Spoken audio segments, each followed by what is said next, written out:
Fulton Sheen, God and the Intelligence. Chapter 9. Evolution and the First Principles of the Intelligence. Necessity of the First Principles. Every faculty has a formal object to which it is ordained by nature. This formal object is natural to the faculty. It is natural for the eye to see color. It is natural for the ear to hear sound. It is natural for the intellect to apprehend being. But these faculties which attain their natural objects are not static, dead, and inert. They are alive and vital. They function. They move. Movement is the law of the universe, as modern philosophy tells us, and this we accept as our starting point. It is another way of saying that all created things are composed of act and potency. But nothing moves unless it is moved by another. This principle is is common to both modern and traditional philosophy. It is the dictate of common sense. At first sight, it would seem that modern philosophy is opposed to this principle, and this is true if the principle is made ultimate. For the source of all things is movement. But in its remote applications, the principle holds true, inasmuch as modern philosophy explains the particular movements in the universe by a mover, which is either an urge, a divinal imagining, a desire, an elan vital, or the like. Everything that moves in the universe is moved by the principle. The elan vital is creative, desire is creative. Divinal imagining is a kind of spontaneous generation. Space-time is creative. They are all the source of every particular movement found in the universe. It is not true to say that a philosophy of becoming excuses us from the necessity of posting a first principle. On the contrary, it is the very reason for so doing. Something must account for the movement, whether it be God or space-time or divine imaginal or elan vital, does not matter at this point. The fact is, man is moved by some mover, and the very fact of his being moved constitutes his first principle. The necessity of first principles is the rational order is not something invented by common sense, philosophy because of its intellectual character. Rather, first principles are the dictates of nature and common sense. They are necessary for the very same reason that first principles are necessary in every order within the whole hierarchy of the visible universe. Nature of first principles. There is a wide breach between theory and practice. Ovid has given the universal experience of this fact a poetical turn in his Alidique Cupido mens alud suedet video meliora proboque deteriera sequor. St. Paul has expressed the same idea. I do not that good which I will, but the evil which I hate, that I do. What is true in the moral order is true in the speculative order. There is often a wide breach between what his philosopher teaches and the principles upon which he acts in his ordinary life. In the face of such divergencies between theory and practice, common sense is never long in making a decision. One fact is often the refutation of a whole philosophy.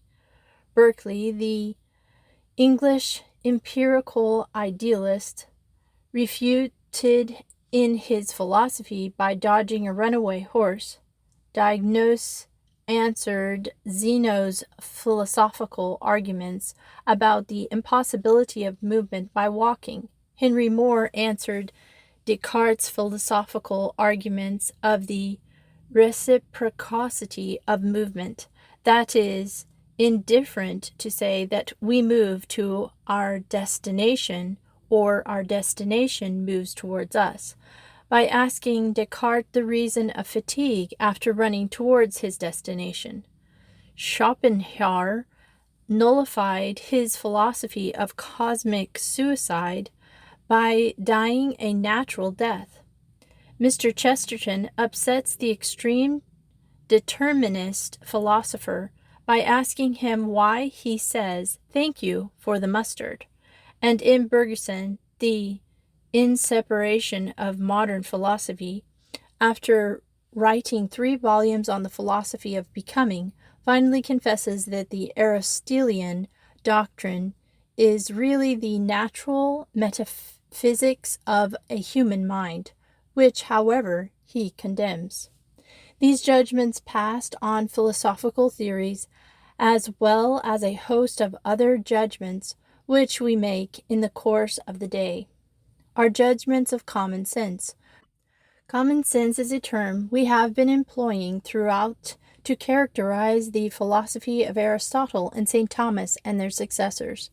The time has now come to give the term a definite meaning. The natural, spontaneous, primitive, infallible judgments of the human reason constitute common sense. These judgments are not reflective judgments. They are immediate. They extend themselves to 3 kinds of natural certitude. First, the data of sensible experience. For example, a square has 4 sides. Secondly, an intellectual principle evident of themselves. For example, the whole is greater than any of its parts. Thirdly, conclusions, which are proximately related to these intellectual principles, which are self-evident. From 2 equal qualities, take away 2 equal amounts, and there still remains 2 equal quantities. These certitudes are natural. They spring from the natural working of the human intelligence. They are never learned, they are never taught, they are never forgotten. In practice, they are admitted by everyone. Though in the last 20 years modern philosophy has denied their value, inasmuch as they spring from the nature of man, they should be found among all men. That is, they are common to all men. This is why it is said that they arise out of common appreciation, or consent, or instinct, or the common sense of humanity. For the majority of men, these certitudes remain implicit and confused. They form the hidden foundation for the philosophy of everyone. Every man is a philosopher, inasmuch as he has these certitudes, particularly the certitude of self-evident principles. It was in virtue of these certitudes, which arise spontaneously, that Berkeley refuted his own philosophy, that Diogenes refuted Zeno, More refuted Descartes, and M. Bergson testified to the unnaturalness of his philosophy of becoming. There is then a relation between the certitudes of common sense and philosophy. This relation remains to be determined. There are 3 answers to the problem of the relation of common sense and philosophy. One is the answer of the Scottish school, Reid and Stewart, at the close of 18th and the beginning of the 19th century, having seen the ravages of skepticism wrought by Hume, endeavored to restore philosophy to a solid foundation.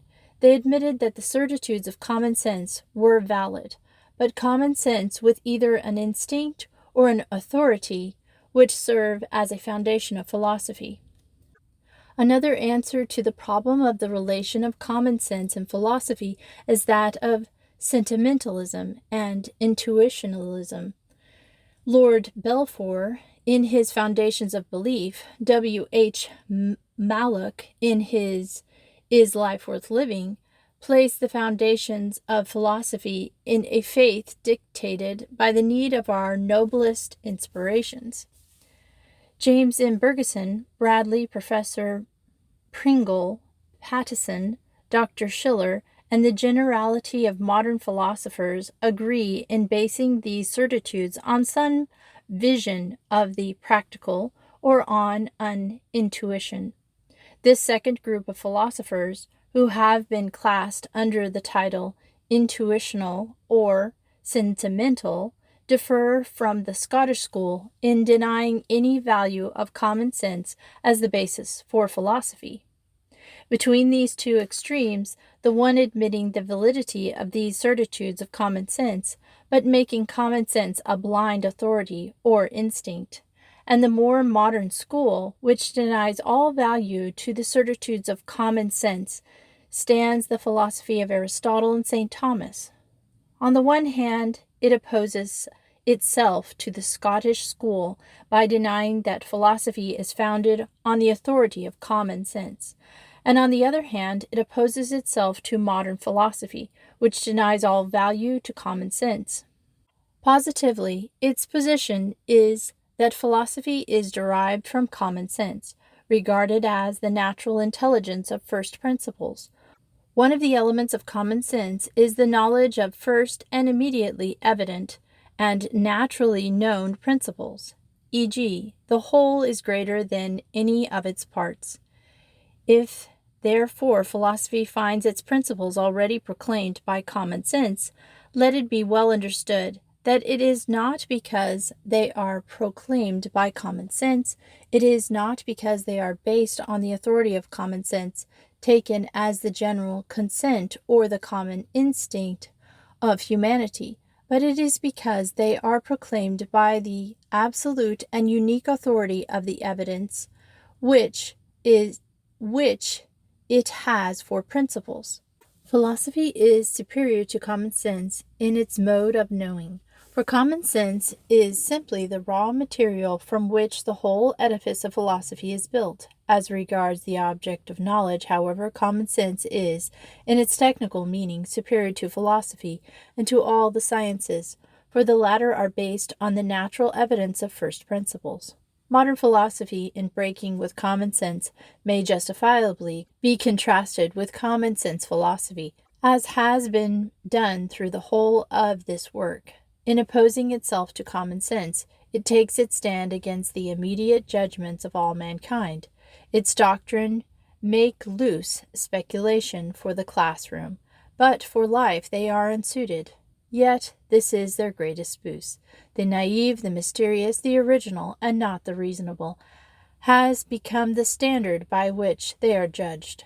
Catchwords and not ideas have gained such unimportance that we find verified the words of Stevenson, "Not by bread alone doth man liveth, but principally by catchwords." As a German writer has put it, we are very resourceful in coining remarkable and attractive formulae, but idle in creating fully developed systems and views of the world. Philosopher Ralph Barton Perry is no less disheartened at the divorce from common sense. He writes that we suffer from a new kind of credulity. It was once complained that men are too easily inclined to believe what their fathers believed, that men lacked originality, independence, but there is now reason to fear that men may too easily believe what no one has ever believed before. Men with settled convictions may become as rare as were free thinkers in an earlier time, and the consequences must be scarcely less detrimental to social welfare than the consequences of their earlier complacency and narrow-mindedness. And Professor Radhekerschen adds, "At the present day, philosophy has become fundamentally plebeian or democratic. Its one self-chosen aim is to arrange the life of the ordinary man. If he requires a god, philosophy will supply him with one. If a ghost, it will also be supplied. This prejudice of the plain man is the seed of the plant of this new philosophy." It may even be added that modern philosophy in recent years has been playing so fast and loose with common sense, believing what no one else ever believed before, that the time will come when a modern philosopher who returns to common sense will be hailed as one of the most original thinkers of all time. It will be a repetition of the story of the man who went out in a boat and on returning discovered England. But this boasted originality, which comes from the playing fast and loose with common sense, is really not original at all. Philosophical errors are reducible in principle to exaggeration or defect. This is a corollary of the principle that being and truth are convertible. Nothing which is essentially false. These two problem errors within which thought may fall, namely exaggeration and defect, have already been exhausted. They were exhausted in great part before the advent of Aristotle, and in their entirety before the birth of Christ. The Greeks had their James and Dr. Schiller in Protagoras. They had their Bradley in Parmenides. They had their M. Bergson and M. Leroy and Professor Alexander and the whole school of becoming in Heraclitus. They had their Dynamitus and their Atomists. In a word, they saw all philosophy from its highest reaches in Aristotle to its shallows in the skeptics. All modern aberrations were foreshadowed in the Greeks. The origin of the first principles. Traditional philosophy begins with common sense. Its basis is the certitude of the immediately evident principles which are apprehended by the light of intelligence from the most simple and evident facts about us. The problem before us now is to give a reflective and philosophical explanation of the first principles, following in the footsteps of Aristotle. As he approaches the problem in the fourth book of his Metaphysics, the first problem we have to deal with is the conditions of a first principle. Aristotle enumerates 3 conditions. First, the first principle ought to be one about which it is impossible to be mistaken. Men are mistaken only about those things of which they are ignorant. In order, therefore, not to be deceived, the first principle ought to be so evident as to admit of no error. The second condition is that it is but not a supposition. The third condition is that it be naturally known. That is to say, it must not be reached by demonstration. The first 2 conditions admit of little confessions, but the same cannot be said of the third. There are 2 possible errors to be avoided. First, that the first principles are innate and born with us. The second, that they are the result of demonstration.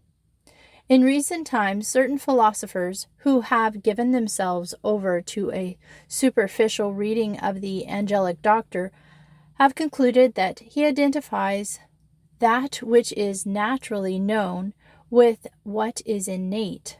The reason for this confusion is that St. Thomas, in speaking of first principles as being naturally known, calls them innata.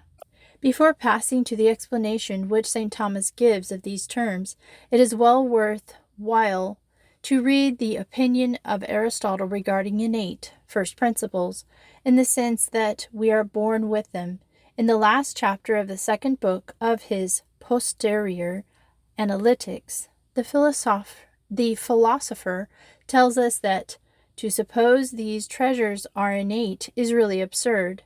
If they were innate, it would follow that, possessing certain knowledge more exact than the demonstrations, we should not be conscious of them.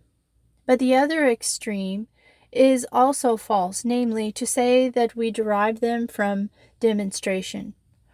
For if we had no previous knowledge, how could we draw an existing from a non-existing knowledge?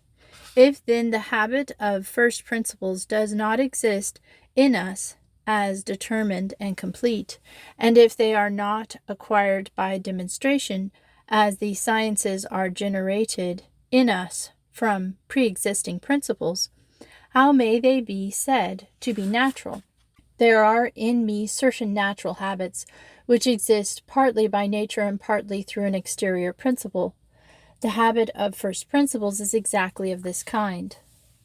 There therefore pre-exists in us certain seeds of sciences, namely, the first conceptions of the intellect, which are known immediately by the light of the active intellect working on the species, abstraction from sensible matter. And because the sense element is not the sole constituent of first principles, they have a value which may and does transcend sense. Immediately upon knowing what is a whole and what is a part, an intelligence knows that the whole is greater than the part. But what the whole is and what the part is, the intelligence cannot know except by intelligible species abstracted from sensible matter. Just as to expand and to grow are natural acts of the soul, not arbitrarily, but on condition of receiving food, so the habitual knowledge of first principles is in the soul on condition that its terms come from without. The first principles which are known quod nos immediality on the knowledge of the terms have been called dignitatis by the scholastics. Following the usage of Boethius, the term was applied on account of the excellence of the proposition, inasmuch as it manifested certitudes to all other things. They are dignitatis because they are learned from no teacher, but from the natural intelligence of the terms. They are true, not on account of anything else, but merely on the account of their own evidence. The sun is manifested by no other light than itself, yet in the light of the sun all things else are manifested. So in the light of the first principles, which are manifest of themselves, all other things are revealed. Just as the eye see the visible things merely on condition of turning itself upon them, so the intelligence sees the first principles on condition of turning its light on the terms. The first principles, then, are not of psychological origin, nor the fruit of a subjective interpretation of mental data, nor the urge of the will. Their sole explanation is in the intellect as a faculty, which belongs to many in virtue of its human nature. Experience gives the matter. Abstraction is the necessary condition, and the objective and the immediate evidence, the formal reason of the consent. Which is the first principle? The conditions which Aristotle laid down for a first principle were threefold. It must admit of no error, it must not be conditional, and it must be naturally known. It remains now to determine which principle fulfills these three conditions. Everything is intelligible only in function of being.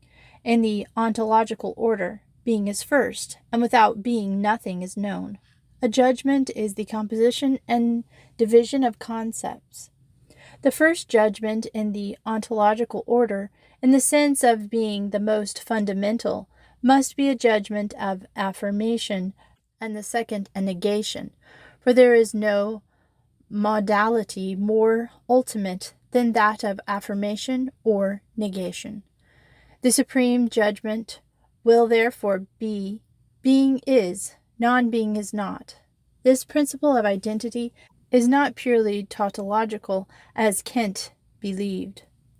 The angelic doctor sums up these fundamental modalities in these words: that which first falls in our apprehension is being, and in function of being all things are understood. Hence the first undemonstrable first principle, which is that we cannot affirm and deny a thing of the same time, is founded upon the reason of being and non-being, and upon this principle all others are founded. In the logical order, this principle states the impossibility of affirming and denying the same attribute of a subject at the same time and under the same formal relation. In the real order, it states the impossibility of a thing being and not being at the same time and under the same formal relation. The principle is valid for both order and logical and real. Ideas attain things in the sense already defined. There is no question of a separation of the two orders. Furthermore, to reduce the being to a a subjective form of the mind, and the principle of contradiction to a merely simple logical law, and not an ontological one, is to identify two notions which are manifestly distinct: the impossible or the unrealizable, and the inconvincible. It also means to doubt the extra mental possibility of the absurd. We who doubt the ontological value of the notion of being and the principle of contradiction ought to say, a square circle is non-convincible, but it is not unrealizable outside the mind. This first principle is valid in both orders because being is valid and necessary in both orders. Being is the condition of its own negation, as it is the condition of its own destruction. Being identifies itself with all there is, there being no difference other than being. No speculative principle of any science extends beyond the range of these first principles, because on these principles all knowledge virtually depends. The first principle of thought is the foundation of all our intellectual constructions. There is no certitude in the last analysis unless they can be resolved back to the first principles of thought, only on condition that the first principles are firm and stable, with the conclusions be firm and stable. And the nearer our conclusions are to the first principles, the more certain they are, just as the nearer a body is to the sun, the more it participates in its light. This intimate connection between the first principles and the knowledge of any kind is repeated throughout the works of the angelic doctor. The relation between the two is not accidental but essential.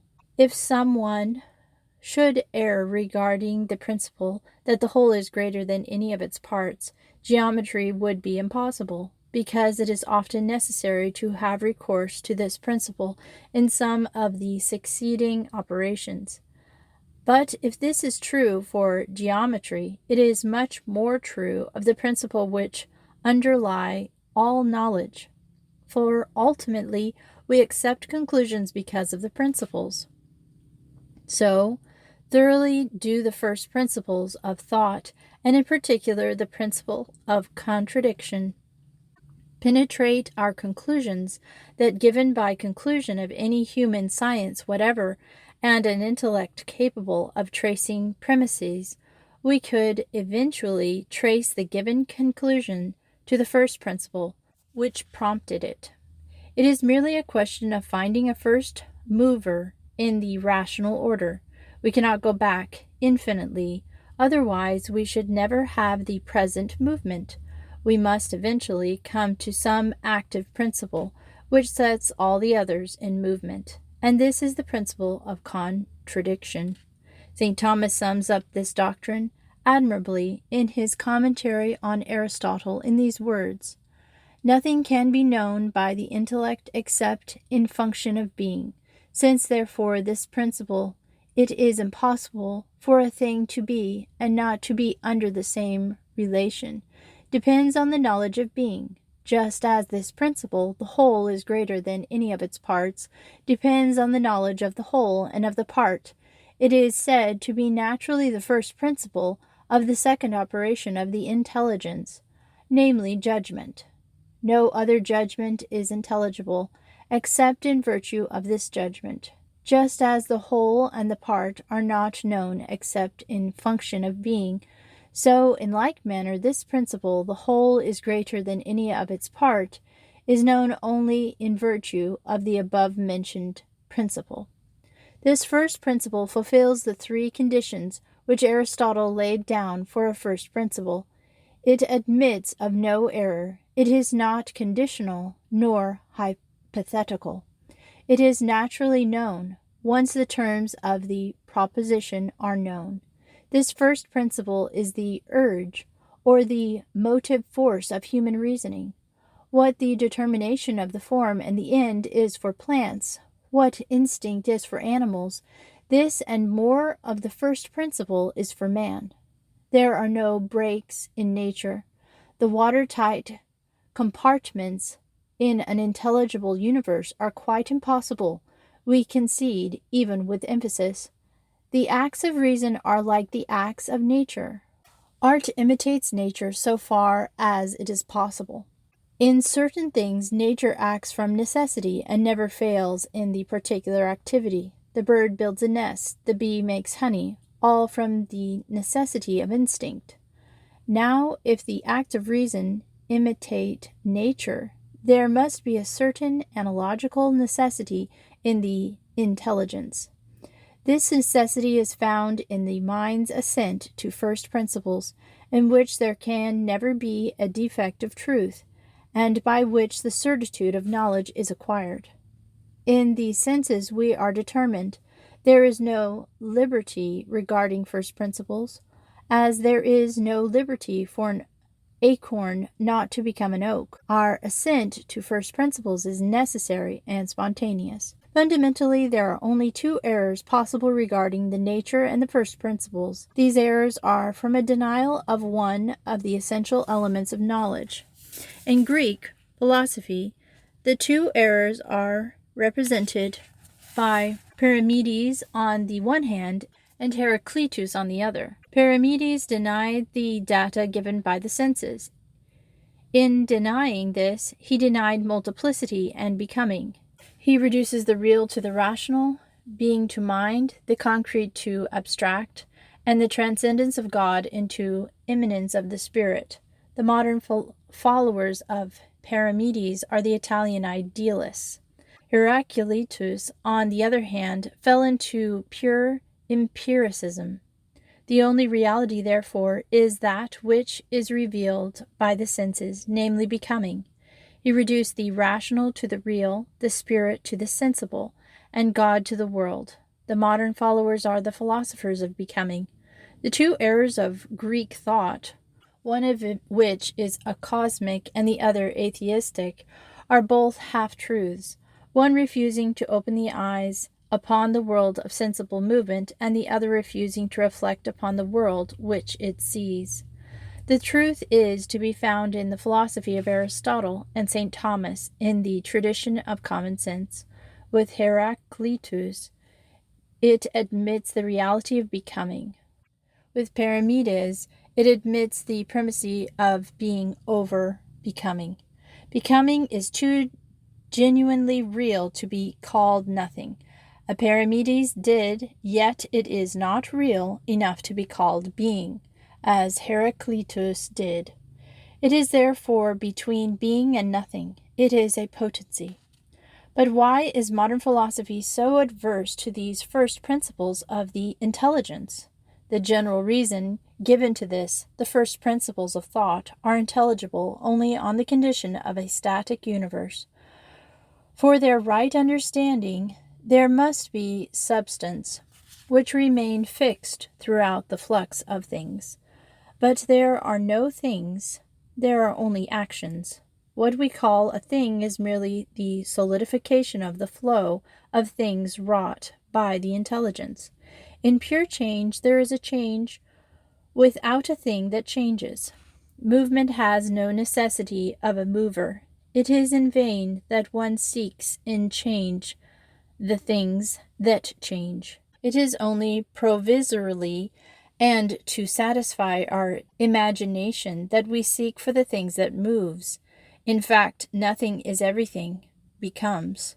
There is no difference between a glass of water, sugar, and the process of dissolution of the sugar in the water. Briefly, existence is becoming.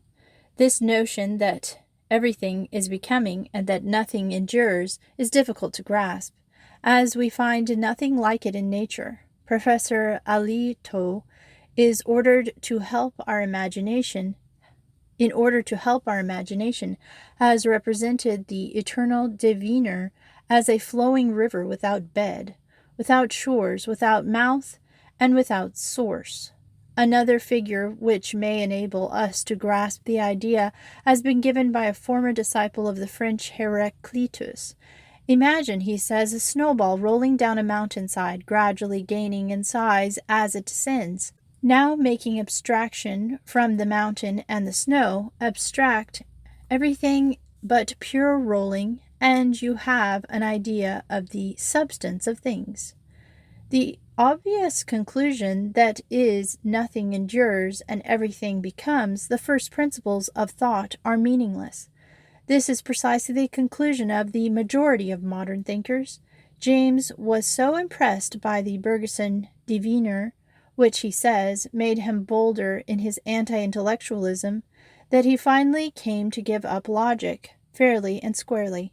Dr. Schiller treats first principles as pure conventionalities, M. Leroy as mental creations, which we may leap over, and Mr. Holmes writes that for him who looks at things from the standpoint of the idea of evolution, they are as so much hot air. The only determination, therefore, of any ontological position is in the end purely a matter of one's personal taste at any given time. The basis of the argument of the lyricism of science, biology proves evolution, physics proves relativism.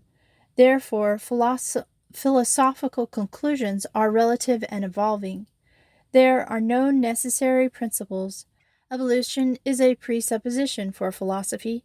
It is thought to be that which no living man should question. But grant that it is presupposition. Is it valid? If we can answer this question, we have the solution, not only of the modern objection to the first principles, but also of Freudian interpretations of mystic states, Einsteinian interpretations of knowledge, psychological interpretations of moral judgments, and naturalistic interpretations of the supernatural. The validity of the presupposition will be judged in the light of the answer to this question.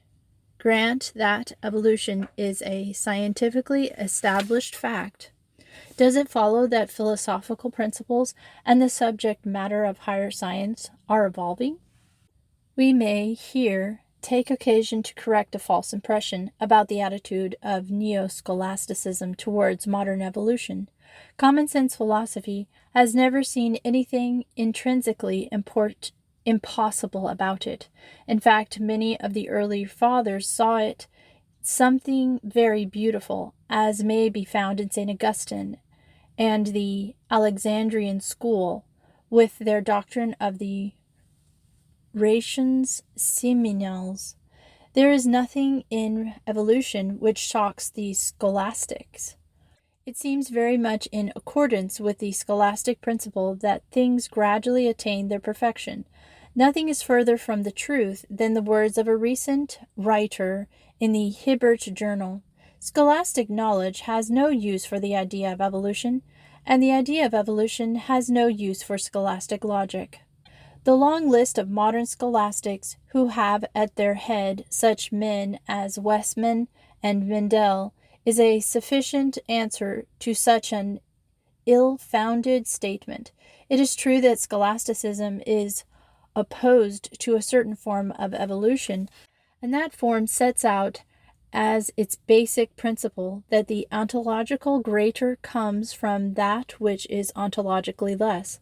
But the whole world of common sense is opposed to such a crudity, and science itself finds no interest in it. To return to the point, suppose we grant that science has proved evolution. Does it follow the first principles are evolving, and the contradictions may be true and swallowed up, one in the other? This is the assumption of modern philosophy, and the great point as at issue. As regards the fact of the movement and becoming, there can be no doubt. M. Bergson and St. Thomas are in agreement. There is only a difference of terminology. The former writes, speculation must begin with the fact of movement. The latter, he who is ignorant of movement is ignorant of nature. How is it, then, that they arrive at totally different conclusions? It is a result of their different attitude towards the intelligence. M. Bergson and the writer of the day believed that the assimilation of the object known is according to the nature of the thing known. St. Thomas, on the contrary, believes that the assimilation is according to the nature of the knower. The modern mind rests in the sense knowledge of the thing, and hence sees only the movement. The intellectual mind transcends and sensidata sees the ratio or the law of the movement. This latter explanation alone is in accord with the nature of things. The nutritive process of the animal life never takes place until the plant life has been assimilated and adapted to the animal nature. The cognitive life begins only when sense knowledge has been assimilated according to the intellectual life of a man. Assimilation, it has been shown, always takes place according to the nature of the one assimilating, and never exclusively according to the nature of the thing assimilated. Knowledge being an assimilation follows exactly the same process if the universe is continuous, and this contemporaries profess to believe. But this brings us back to the modern criticism of the intelligence. Does not the intelligence distort reality if it does not see it as it is?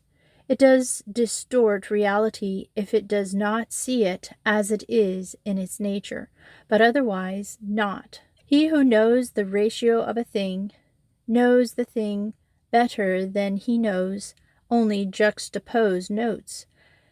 Sense knowledge reveals the staff bent in the water. Intellectual knowledge knows the reason why it appears bent.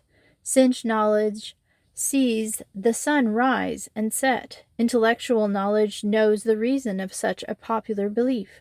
The intelligence penetrates into the reason and into the nature of things, and in doing so does not distort the sensible reality, but renders it intelligible. This is precisely what it does in the case of movement. Sense reveals the flux of things. The intelligence sees the reason of the flux. The sense sees the dilation of iron by heat, or the fact. The intellect sees that on account of which.